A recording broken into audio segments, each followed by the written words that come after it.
Welcome back to the Multiorgasmic Mama Podcast. I am your host, Tilly Storm, and for those of you that don't know me, I am a holistic sex and intimacy coach, and today I have a guest, Jordyn Hakes, who is the producer of the podcast, The Horny Housewife. I know. Amazing name. When I saw the name, I was like, oh, I gotta go research this chick because this is basically what so many of my gals that listen to my podcast want to be like her. They want to have more desire. They want to feel horny again. They want to want sex, right? So, of course, I had to go check her out and find out if she would be on my podcast to talk to us about women who have high desire and who actually want it more than their partners do, because this is a very common thing that we see in sexuality, is that mismatched libido, someone wants it more than the other, and it's often very taboo when it's the woman who wants it more than the other. And not only is this what a lot of my gals aspire to experience, is actually having desire, but it's also something that a lot of the gals listening in experience themselves, and they don't know quite what to do with it. So in this episode, you're going to learn the common insecurities of women who have higher sex drives than their partner and how to deal with it. You're going to learn tips for overcoming dead bedroom syndrome, aka sex-starved relationships, when you want it more than your partner does and you're not having it because it's become an elephant in the room for so long. Neither of you are breaking the ice. You're going to learn about the erotic languages for giving words to express your turn-ons, and you're going to learn the importance of planning erotic date nights with your partner. So Jordyn, again, she is the host of the Horny Housewife Podcast. So this podcast is totally raw, unfiltered, a bit salacious, discussing all things sex, the realities of marriage, and answering your burning questions while always protecting anonymity. So she talks a lot about mismatched libidos, the male G-spot, backdoor entry, the how-tos for both men and women. No topic is off limits on her podcast. Go check it out if it interests you, and if you vibe with Jordyn. I think she's awesome. So without further ado, here is your episode, ladies. This is the Multiorgasmic Mama, the podcast for high-achieving moms to have sex worth putting the energy in for.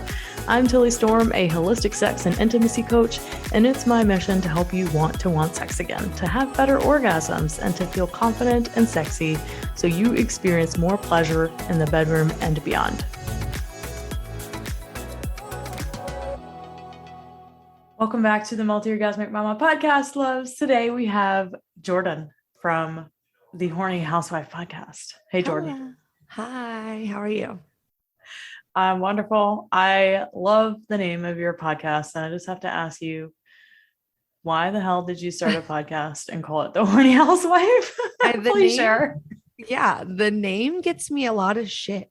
Am I allowed to say bad words first? Yes. The name gives me that. Yeah, I get a lot of crap for the name. I like alliteration. So H and H, the Horny Housewife. My husband actually came up with it, or he was the one that said it. I was like, what should I call my podcast? Because I told him I wanted to start a podcast. And he's like, the Horny Housewife. And I think he did not think that I would be like, yes. And I was like, yes. So I loved it. And it's very fitting because, and I will say today, I struggle with, did I make a bad choice using the word housewife? Like, did I make a certain demographic shut down because I chose the word housewife? Because I mean, I'm a working woman, there's a part of the housewife title I have no problem with, but maybe some other people that can find that a triggering word. I guess I shouldn't really give a fuck because I'm not for everybody, right? There's some people will love, some people will hate, but anyone can enjoy it. It's ironic. Most of my audience is men. So couples, men, women, you don't have to be just a housewife. Yeah, I get it. When I first came across your podcast, I was like, I bet a lot of men listen to this. Horny. The word horny is, they're like, fuck the rest of it. I just see horny. And then they're like, where's your OnlyFans? I'm like, there's never going to be an OnlyFans. It's just a podcast. And because the word horny's in it, it's like part of their brain shuts down and they can think with this portion. Yep. It's so funny. Okay, well, tell me why you started the podcast. What was like, oh yeah, I'm going to start a sex podcast. Are you a sex coach or what do you do? No, I'm definitely not an expert. I started the podcast. What year was it? It's been over like 18 months. So January 2021 was when it went, like I launched it. So I think just we were all like collectively, we were coming off or like in this pandemic, right? And the world was just different. And I had just lost my mom. She died in 2019, super unexpectedly. She wasn't sick. It was a very tragic thing for our family and for me. And I think it fucked me up. And I view life very differently now that I've lost her. And I just didn't want, I want to do everything that I desire while on this earth. Like I find no reason why I shouldn't try to pursue everything that I want to do. And so I spent a lot of time like smashing these limiting beliefs that I had in my head around what I'm capable of, what I can do, what I can't do. Thoughts of like, oh, well, I can't be a wife and a mom and be the type of wife and mother that I want to be and like pursue the things I love. And that is a lie. Like that is not true. And so I am passionate about sex and relationships. I'm a Libra sun, Scorpio moon. I don't know if you know, you know. And I was like, I've been manifesting getting paid to talk for a long time. I've been trying to make that happen. And it kind of all just organically came together where like, oh, a podcast, I can talk. And I knew I had a lot of stories to tell. I still do have a lot of stories to tell, but come like episode 5 or 6, I was like, do I really want to like tell all the ugliest, darkest, craziest shit about me for free? Like, I'm not getting paid to do this. Like, like I'm just putting it out there.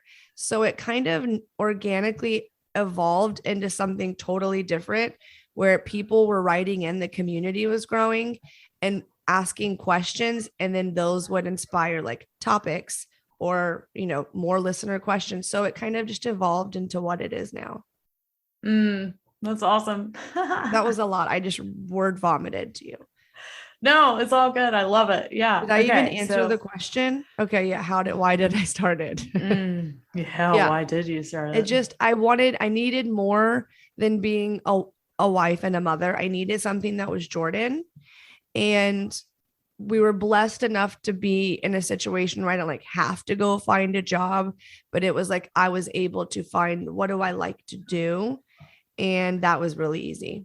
And my husband's been incredibly supportive. So I know that some people are like, does your husband know that? And it's like, it's not as raunchy. I know the titles of the episodes are just raunchy, but it's clickbait. Okay.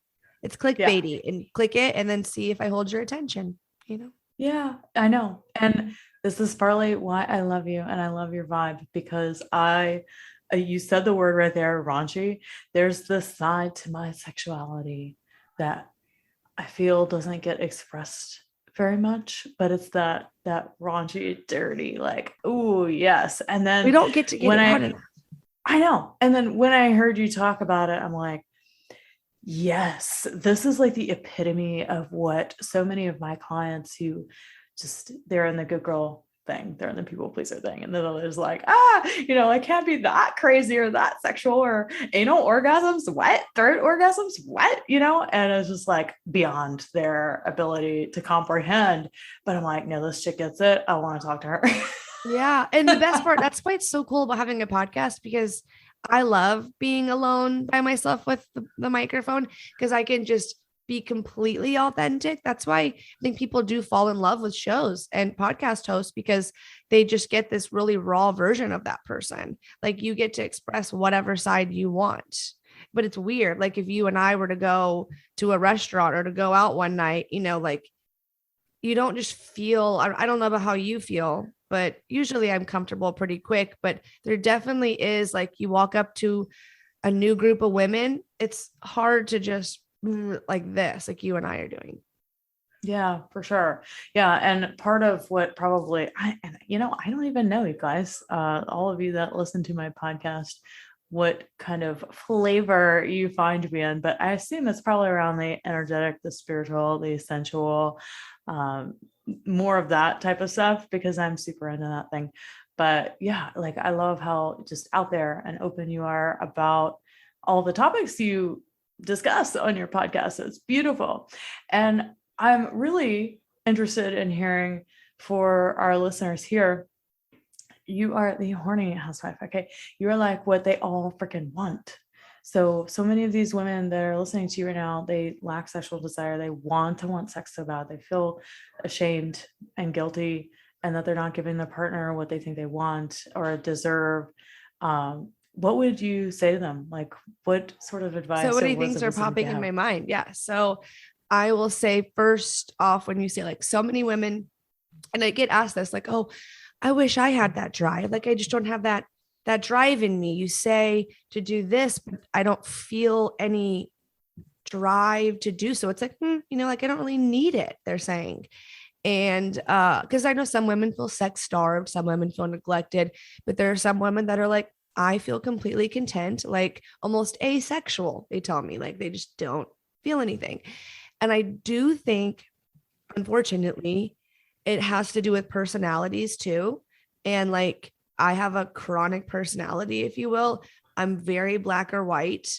I'm manic depressive. I'm a person who I struggle with my feelings sometimes, just I go to therapy, I work on myself, I have a lot of self-awareness, but having a really high sex drive, which I would say I am hypersexual, can be a blessing and a curse. It's not all like, oh yes, she's just in the mood all the time, because I promise all the husbands that are just like drooling all the time for their wives, and their wives are like, I promise you that little chase concept is there too. Like he wants her even more because she's not just like available 24/7, legs wide open. So, men like being in the primal way of speaking, it feels like for me, sometimes the chase doesn't feel there because I feel like so available to my husband. So to me, I'm like, oh, that must not be attractive. Like I get very insecure sometimes, or in my head, or feel like abnormal, or feel like, I don't know, alone or isolated in this feeling. So, but sometimes it can also feel like a blessing because people think, oh, well, your husband must be so, so lucky. And it's like, yeah, I guess you could look at it like that, but it's also like, doesn't take away from all the like normal problems that we have and all the shit and issues around sex that we have too, that might just look different from another couple. But if any woman was trying to get her sexy back, or like wishing she could change the way she felt, I think a lot of women ignore their hormones and find out what's really, really going on. And you could take, if you don't want to go the Western medicine approach and you wanted to go a holistic approach, either way, like just getting your hormones checked and in line can make a huge, huge, huge, huge difference. And there are maca, you know what maca root is? Yeah, I take it. Mm-hmm. That I was like, that I think is a great helper, more for women and than men. But I think that like all the supplements and getting your hormones checked aside, if you have like a deep underlying resentment, or you don't feel worthy of pleasure, those things are going to like fuck it up for you until you do that work. Yeah, for sure. I love how you pointed out that just because you have a high sex drive doesn't mean you don't have problems. Honey, right there with you. It's so funny because I help women one-to-one sex. I never personally struggled with that. I've always been the higher desire partner in every relationship I've ever had. And I feel so much similar as you, like that doesn't mean there aren't problems. There's not like there aren't issues. And sometimes you have that insecurity of like, oh my God, is my sexuality really too much for my partner? Can they really not handle all of me? Or will like I ever be able to fully express it? Like, or yep. Yeah, those questions. Or if I feel like he's like, we've had sex, and I hate comparing when people like how much they do, because everyone's lives are so different and what they do and what kind of jobs they have and how often they see each other. But if my husband's asleep and I'm like wanted him to be up and to have sex with him, and I'm like, I feel rejected, like wanting to wake him up and he's asleep, I'm like, gosh, I bet any other person would love to wake up and fuck me. And it's like those bad, destructive thoughts don't serve me or my marriage. But I mean, I'm just a human too, and I want to feel wanted and desired. And sometimes when you have the higher drive than your spouse, you can have that feeling of like, oh, I'm always the one wanting it. Yeah. And it makes it difficult to feel that sense of being desired by our partner, because my partner is always like, well, you never give me a chance to desire you. And I'm like, but I always want you. Yeah, I know. It's difficult to reconcile, and being the woman with a higher desire, there's like a stigma to it, and I think that people who are listening, they're like, oh my God, I wish I had the desire that Tilly has or Jordyn has, that doesn't mean it doesn't come with its own set of situations and issues. So like, be careful what you wish for. 100%. And it's great that we're like talking about it and breaking the stigma, because so many women who feel like us, they feel alone because they don't feel like anyone can identify. Because most of the time you always hear about the guy being just ready to go at all times, which that makes me feel bad for men, because there's plenty of men that are like, no, they have problems, in the bedroom in whichever way, and they're afraid to talk about it. So it's always good to have conversations about sex, because there's so much to normalize that porn doesn't show you. Oh, good Lord. So much. That's all fake stuff anyway. All right, my love. Well, tell me about dead bedroom situations. Well, how I found. Okay, well, so if someone's listening that doesn't know what a dead bedroom is, it's someone who's not having sex, like their bedroom is deceased. Their bedroom is deceased. And I found this concept on Reddit. So have you ever read the dead bedroom forums? I have not, but Reddit is a very interesting place. Reddit is very interesting. Wait, I just have to say something real quick about Reddit that I saw yesterday. I just found the craziest forum called Grow Your Clit. And it's about these women who put testosterone cream on their clitorises to make it grow to look like a penis. There are 29,000 people in this forum. I could not believe it. Oh my God. Right. Oh my, wait, they put testosterone cream. I wonder who was the first person that did that. I don't know, but I was a bit mortified when I read it, to be honest with you. Because our clits get erect. They do. Yeah. And it's full of before and after pictures. Oh my God. Okay. Now, unfortunately, I am obligated. You have to go check it. Yeah. I'm obligated to go look. Well, while you're looking up dead bedrooms, now we have to, what is this called again? Grow Your Clit. Grow Your Clit. Isn't it awesome? We can say whatever we want on a podcast, or like on social media, like you cannot say. Right. This is why we do a podcast. I love it. I love it. I love it. Okay. But so tell me about this one. Yeah. Yes. Okay. The majority, it surprised me, were women were writing in, like talking about, it's really sad. Like sometimes I feel like really sad for them reading. They just want their husbands so bad. And they're just not seen, brushed off, excuse after excuse. And when I was younger, I would always think that meant they were cheating on them, like 10 out of 10. And now I think it means they're cheating on them 7 out of 10. I don't know. like I don't know. I think that, what do you think? Do you always think they're being a piece of shit? Not always, no. But if you're married 20 something years and you haven't, or like married, there's some 10 years and you haven't touched each other in years and years. Like, what is that? That's a dead bedroom. Right.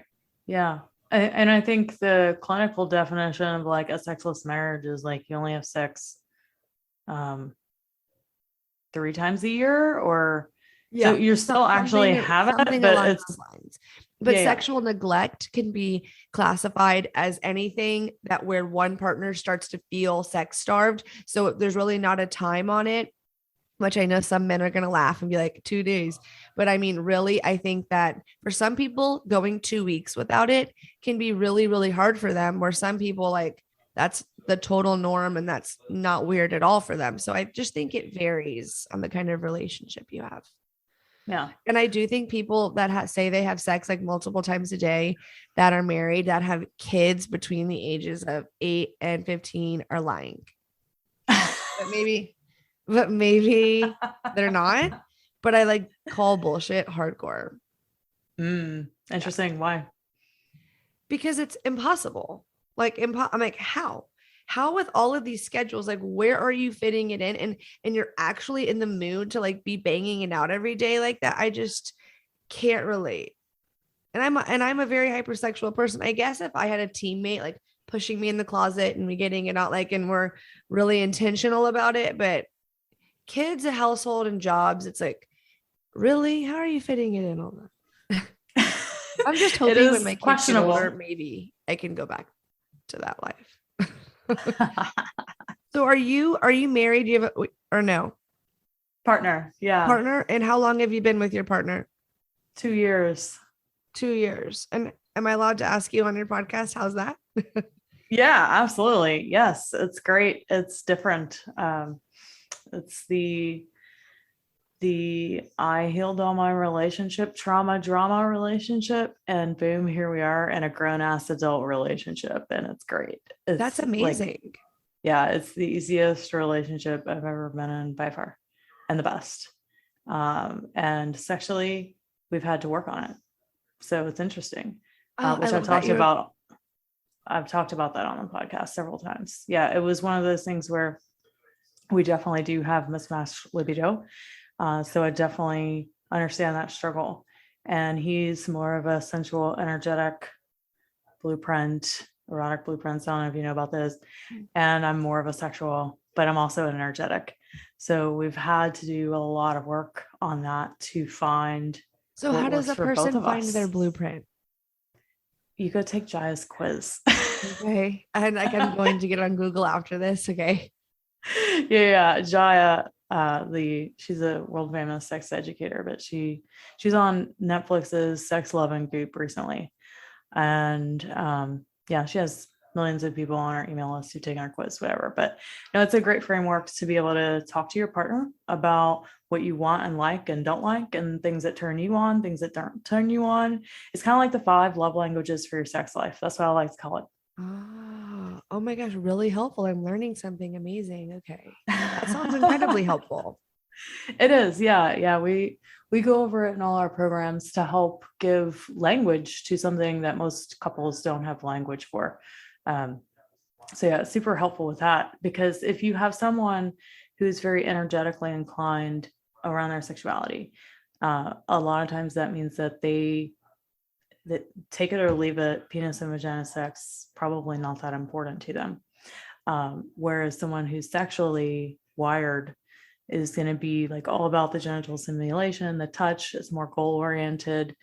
If you have someone that's more sensually inclined, then they're going to be really sensitive to everything that's happening in their environment. If the bedroom's not quite right, if there's dirty clothes on the floor, they're going to be like immediately turned off.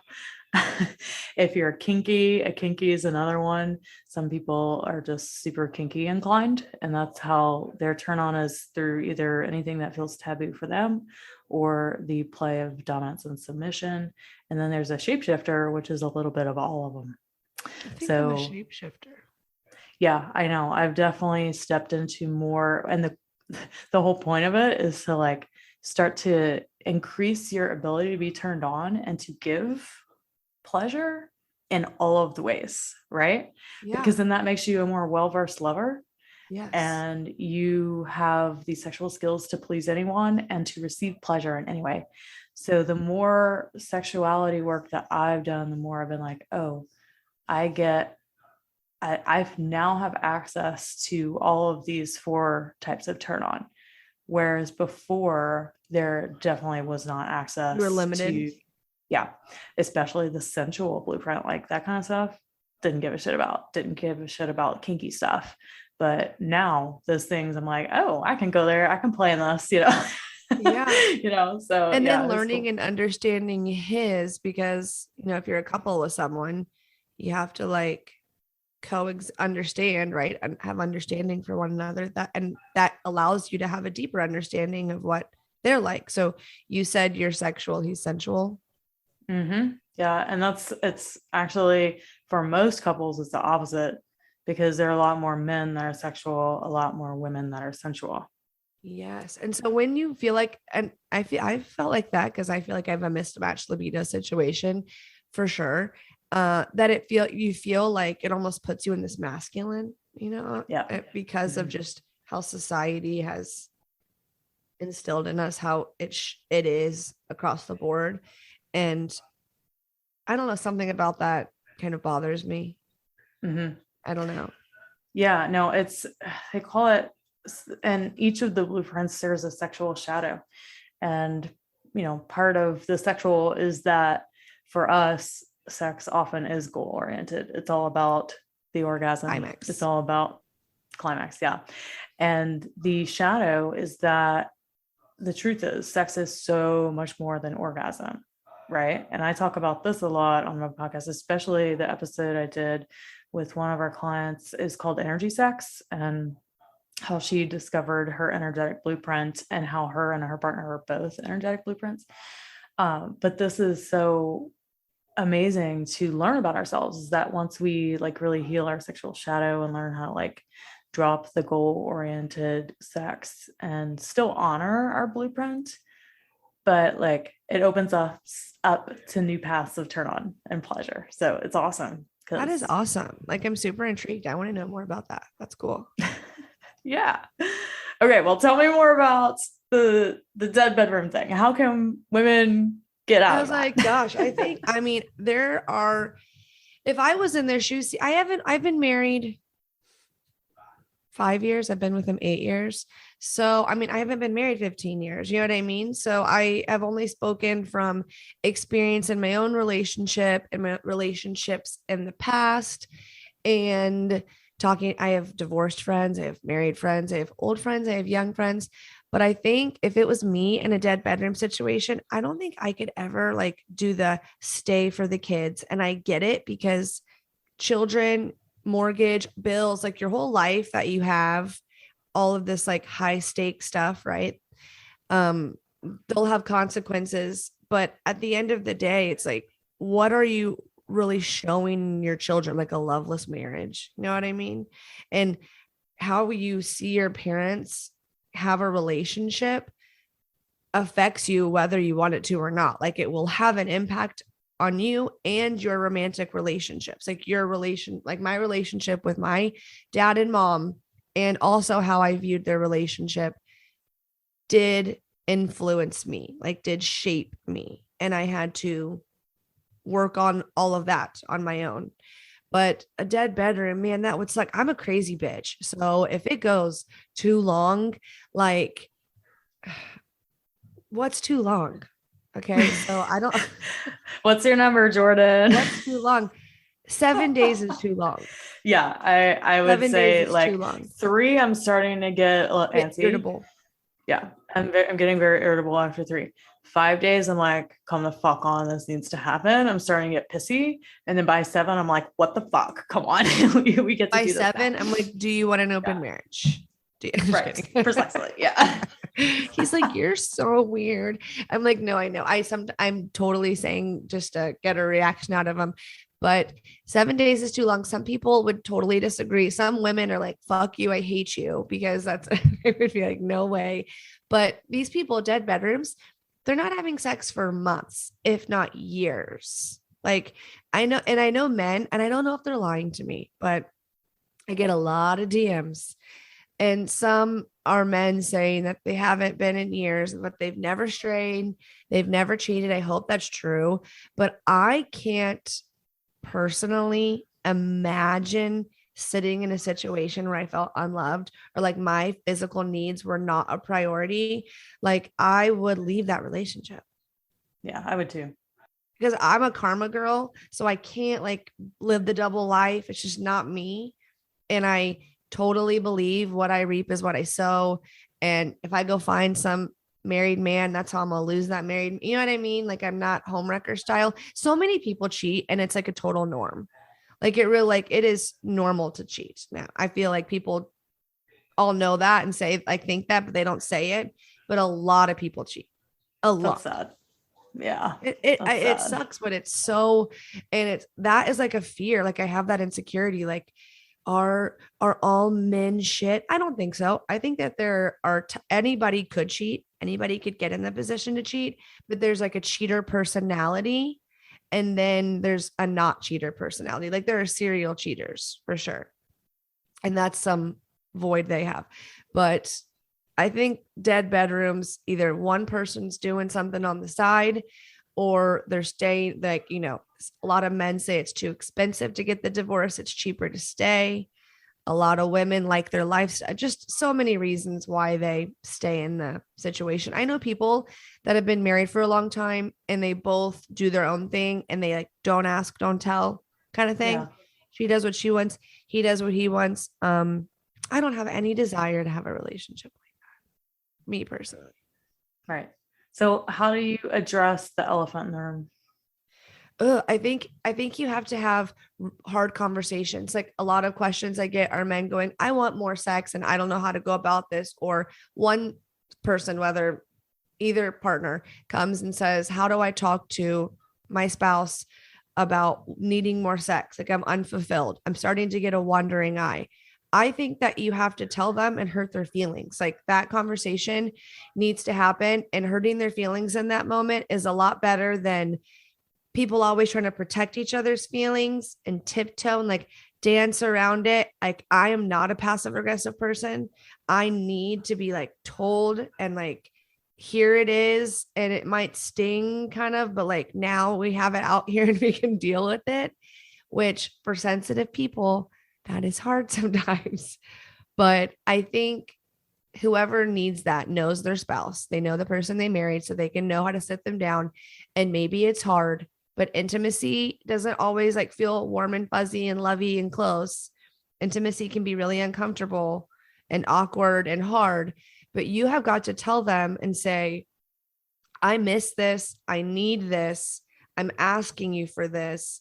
I want to learn you more. I want you to learn me more. Like if you don't know your spouse's love language, like just telling them that it's a priority for you, because so many men are like, I tell her I want more sex and she's like, you're a fucking pig. Like, can't you see like that I'm not in the mood? I'm not just a body. And so I think that men need to know how their wife feels loved, like what her love language is, and make sure she's feeling seen and heard. And if you have this need that's not being met, like look and see, does she have any needs that aren't being met from you, and like see your part in the situation, and that will bring you closer together. And then dating your spouse, like you have to date one another and be intentional, or else like, just like I said, it's impossible. How do they have sex every day? Because if you just get caught up in autopilot, romance, dates, like all that stuff just kind of like accidentally gets pushed in the back seat because of life. So you have to plan it. So true. Yeah. Gotta gotta have that weekly date night. I always say that. Mm-hmm. And even if like you can't weekly, like bi-weekly, or even date night in, or plan erotic play dates where like you're gonna have dinner and then you go upstairs and you're gonna spend time in foreplay. I always say this in my podcast, that women are crock pots and men are microwaves. That's totally a generalization. Some women are microwaves. I can be one for sure. But a lot of women, generally speaking, appreciate foreplay. And there is the orgasm gap, right? Men come, they say a healthy, average, sober, like not under the influence of anything, 35-year-old male, 7-8 minutes of penetration, and he's gonna come. A girl, it's like 18. It's like there is this gap, and I know some women can come much quicker. If we're doing it ourselves, we come in like 2 seconds. I don't know. Some of us. Some, not all. But there definitely can be more time. And once like guys like slow the fuck down, then it goes so much better. Like they'll get to experience more instead of just the 1, 2, go, you know? Yeah. Which is like what I'm going back to about the shadow side of the sexual erotically wired people out there, because most men aren't sexually wired or kinky, and most women are sensuals or energetics. And you sexually wired people, you really get to get out of that And it's the sad thing is that our sensuals and energetics, because we only portray in society how the sexual blueprint works. So we all expect ourselves to get there so much quicker than our bodies are capable of doing. So there's also this like mind fuck, because we have a certain expectation that our bodies should be, that we should be able to come as quickly as possible. I can't tell you how many women I talk to, they're like, I just want to be able to come quicker.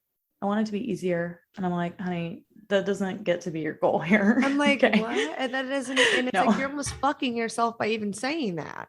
Right, exactly. Because there's this underlying expectation to perform, to get to the end goal as quick as possible and forget everything else, the intimacy, the connection. Like, where the fuck is that in your desires and goals, right? Like the quality of the experience, where the fuck is that? Now, if you've been going on it for 45 minutes and you're still struggling, yeah, let's talk, right? But like, if you're talking like, oh, I want to be able to come in 5 minutes like he does. No. He needs to slow the fuck down, because you are never going to get to, well, I don't want to say never, but unlikely that you're going to get to that, just because women, I don't even know why you'd want to come. Like, I want to wait a little longer. I'm with you.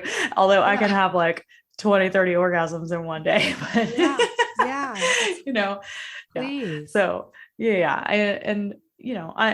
for me, that's not an issue, but for so many women, definitely is, and they think that their bodies should be at it, or they should be able to experience something so much quicker than is really even possible for most women.